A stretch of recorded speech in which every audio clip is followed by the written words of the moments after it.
Selamat malam semuanya. Nama saya Hadi Budaya, Nama Budaya. Hai, saya Alberto Tanaka dari kelas 12 Sampada. Welcome back to my YouTube channel. Jadi, pada hari ini saya akan mempresentasikan tentang bab 8, yaitu adalah korupsi.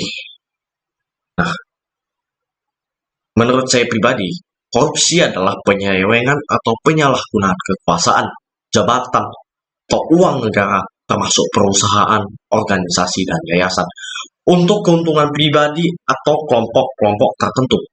Secara umum, korupsi melibatkan tindakan yang melanggar hukum dan norma, seperti suap, pemerasan, penggelapan, nepotisme, dan penyalahgunaan wewenang yang dipercayakan kepada pejabat publik maupun sektor swasta. Nah, di sini ada beberapa definisi korupsi menurut beberapa lembaga dan ahli. Antara lain, menurut KBBI, korupsi adalah penyelewengan atau penyalahgunaan uang negara atau organisasi untuk keuntungan pribadi atau orang lain. Menurut World Bank tahun 2000, mendefinisikan korupsi sebagai penyalahgunaan kekuasaan publik untuk keuntungan pribadi. Menurut Asian Development Bank atau ADB, menyebut korupsi sebagai perilaku tidak pantas dan melawan hukum dari pegawai sektor publik dan swasta untuk memperkaya diri sendiri dan orang terdekat dengan menyalahgunakan jabatan.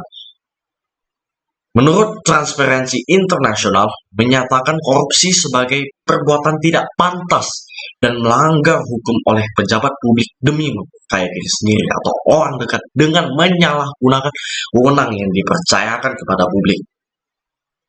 Menurut Robert Klitgaard, mendefinisikan korupsi sebagai penyalahgunaan jabatan untuk keuntungan pribadi, termasuk penyuapan, pemerasan, juga penipuan.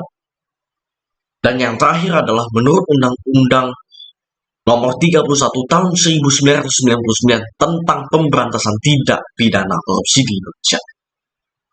Korupsi meliputi kerugian keuangan negara, suap, penggelapan jabatan, pemerasan, perbuatan curang, pembentukan kepentingan dalam pengadaan, dan gratifikasi.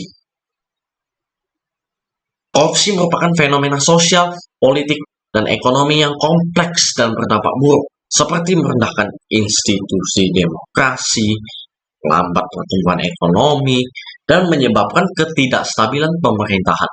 Secara ringkas, korupsi dapat dipahami sebagai tindakan menyalahgunakan kekuasaan atau kepercayaan yang diberikan untuk kepentingan pribadi atau kelompok dengan cara yang melanggar hukum dan norma moral. Akhir-akhir ini, ada banyak sekali berita yang berseliweran, baik itu di TV, media massa, koran, maupun FYP TikTok kita sehari-hari.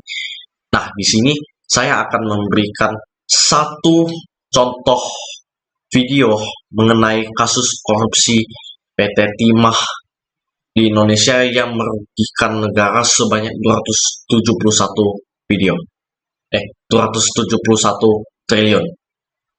Penasaran? Simak video berikut ini.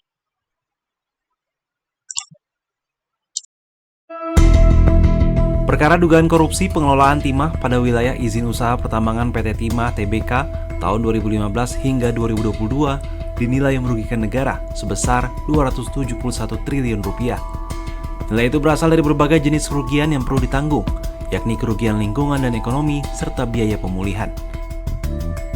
Kejaksaan Agung selaku penyidik sudah menetapkan 16 tersangka baik dari pihak swasta maupun PT Timah. Kasus Timah ini turut menyeret nama-nama populer seperti suami dari aktris Sandra Dewi, Harvey Muiz, dan Helena Lim, perempuan yang dikenal sebagai Crazy Rich Pantai Indah Kapuk.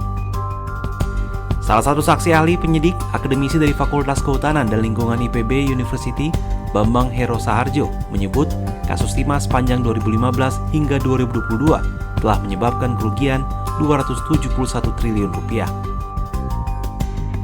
Jumlah itu terdiri dari kerugian lingkungan 157,83 triliun rupiah, kerugian ekonomi lingkungan 60,27 triliun rupiah, dan biaya pemulihan lingkungan 5,25 triliun rupiah. Selain itu ada pula kerugian di luar kawasan hutan sekitar 47,7 triliun rupiah. Penghitungan kerugian dilakukan sesuai Peraturan Menteri Lingkungan Hidup dan Kehutanan Nomor 7 Tahun 2014 tentang kerugian lingkungan hidup akibat pencemaran dan atau kerusakan lingkungan hidup. Sementara itu, data berupa letak, luas, hingga koordinat dari lokasi tambang milik perusahaan didapatkan saksi ahli dari penyidik. Dengan bekal itu, tim ahli merekonstruksi kejadian pada tahun 2015 hingga 2022 menggunakan bantuan citra satelit untuk memantau luas bukaan tambang serta arah pergerakan lokasi tambang.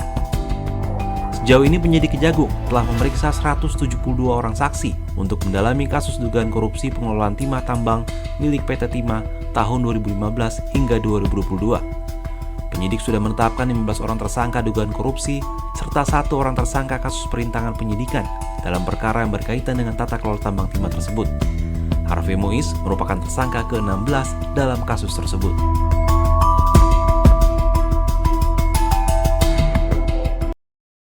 Baik, setelah kalian menonton video tadi, sungguh miris bukan? Ada oknum-oknum ataupun pengusaha-pengusaha tertentu yang melakukan tindakan korupsi untuk menguntungkan dirinya sendiri sehingga merugikan banyak orang, bahkan satu negara. Baiklah, saya harap kalian suatu hari nanti jika menjadi seorang pejabat, pengusaha, dan lain-lain, kalian bisa menjaga amanah yang telah diberikan dengan baik. Jadi sekian presentasi saya pada hari ini. Mohon maaf bila ada salah kata. Akhir kata saya ucapkan Namo Sang Adi Budaya, Namo Buddhaya. See you on my next video. Bye-bye.